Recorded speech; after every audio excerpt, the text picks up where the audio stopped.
Bismillahirrahmanirrahim. Assalamualaikum warahmatullahi wabarakatuh. Apa kabar Ananda yang soleh dan soleha? Bagaimana kabarnya hari ini? Semoga kita semua dalam keadaan sehat dan selalu dalam lindungan Allah Subhanahu wa Ta'ala. Sebelum kita mulai pembelajarannya, marilah kita berdoa terlebih dahulu. Bismillahirrahmanirrahim. Rabbi zidni ilman warzuqni fahman. Ananda yang soleh dan soleha, dalam video pembelajaran kali ini kita akan mempelajari materi tentang menerima qada dan qadar dengan subtema makna qada dan qadar. Setelah mempelajari video pembelajaran ini, semoga kalian dapat memahami makna qada dan qadar. Apakah kalian masih ingat? Iman kepada qada dan qadar itu termasuk rukun iman yang keberapa? Iman kepada qada dan qadar termasuk rukun iman yang keenam. Oke, pelajaran kali ini kita awali dengan membahas pengertian iman kepada qada dan qadar. Iman menurut bahasa artinya percaya. Sedangkan iman menurut istilah adalah meyakini dengan sepenuh hati, mengucapkan dengan lisan, dan mengerjakan dengan perbuatan. Qada menurut bahasa adalah ketentuan atau keputusan atau ketetapan. Menurut istilah, qada adalah segala ketentuan dan keputusan Allah Subhanahu wa Ta'ala yang sudah ditentukan kepada makhluknya sejak zaman azali. Zaman azali adalah zaman sebelum adanya kehidupan yang tidak bermula. Dalam Quran surah Al-Hadid ayat 22, Allah Subhanahu wa Ta'ala berfirman, A'udzu billahi minasyaitonir rajim. Bismillahirrahmanirrahim. Ma asaba min musibatin fil ardi wala fi anfusikum illa fi kitabim min qabli an nabra'aha inna dzalika 'alallahi yasir. Artinya, setiap bencana yang menimpa di bumi dan yang menimpa dirimu sendiri, semuanya telah tertulis dalam kitab Lauhil Mahfuz sebelum kami mewujudkannya. Sungguh, yang demikian itu mudah bagi Allah. Selanjutnya, dalam Quran surah Ar-Ra'd ayat 11, Allah Subhanahu wa Ta'ala berfirman, A'udzu billahi minasyaitonir rajim. Bismillahirrahmanirrahim. Lahu mu'aqibatum min baini yadayhi wa min khalfihi yahfazunahu min amrillah. Innallaha la yughayyiru ma biqaumin hatta yughayyiru ma bi anfusihim. Wa idza aradallahu biqaumin su'an fala maraddalah wa ma lahum min dunihi min wali. Artinya, baginya manusia ada malaikat-malaikat yang selalu menjaganya bergiliran dari depan dan belakangnya. Mereka menjaganya atas perintah Allah. Sesungguhnya Allah tidak akan mengubah keadaan suatu kaum sebelum mereka mengubah keadaan diri mereka sendiri. Dan apabila Allah menghendaki keburukan terhadap suatu kaum, maka tidak ada yang dapat menolaknya, dan tidak ada pelindung bagi mereka selain Dia.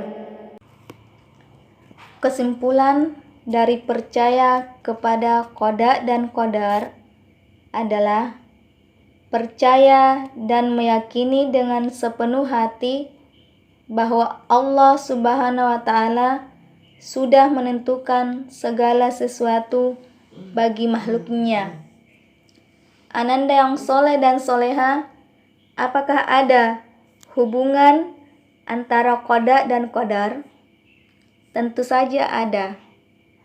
Qada adalah rencana Allah Subhanahu wa Ta'ala kepada makhluknya sejak zaman azali. Sedangkan qadar adalah hasil ketetapan Allah Subhanahu wa Ta'ala dari rencana Allah Subhanahu wa Ta'ala.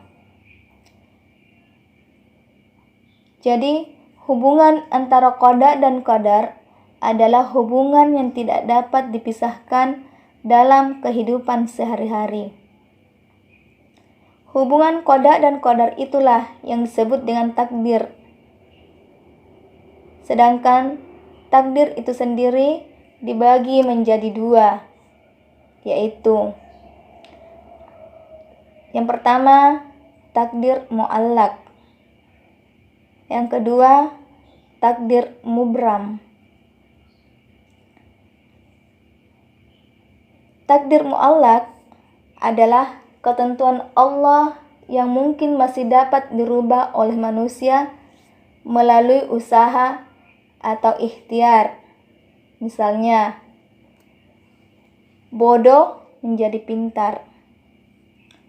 Orang bodoh bisa saja jadi pandai. Dengan cara apa? Dengan cara rajin belajar.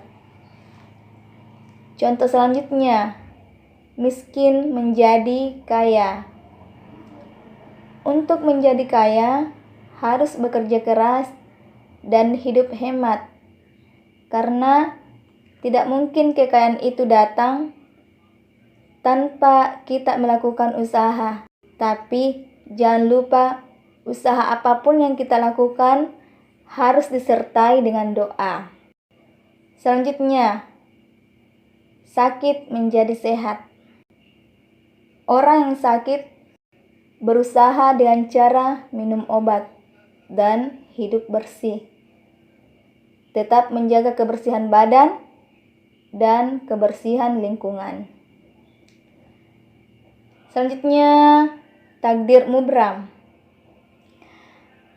Takdir mubram adalah ketentuan Allah yang pasti berlaku pada diri manusia dan tidak bisa dirubah.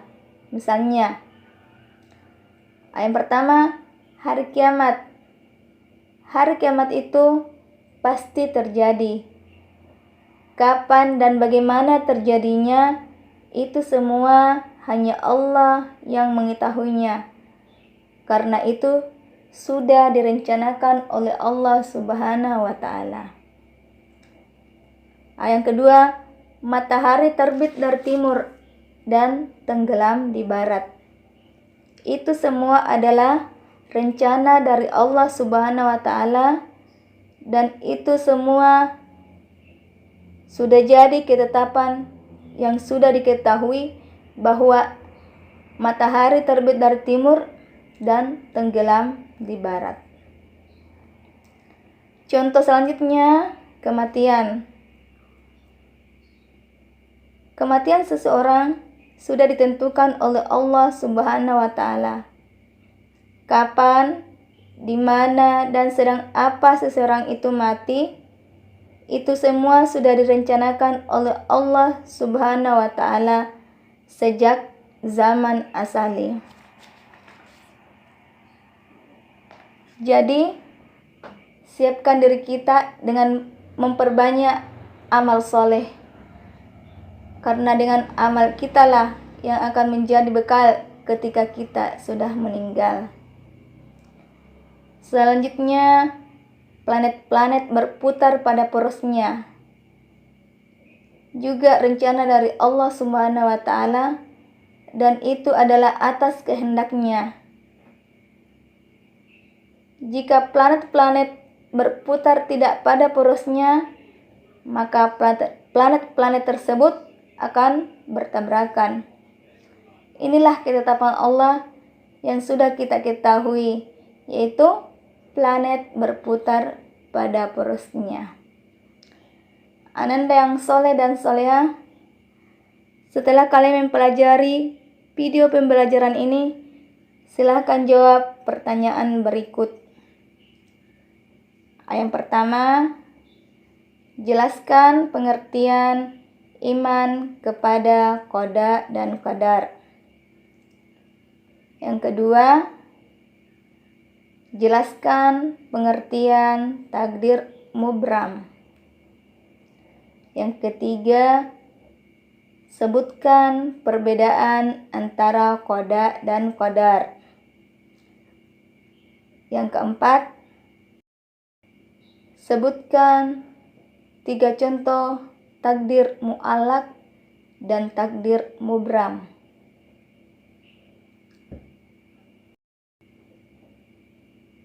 Demikianlah pembelajaran kita kali ini. Tetap semangat.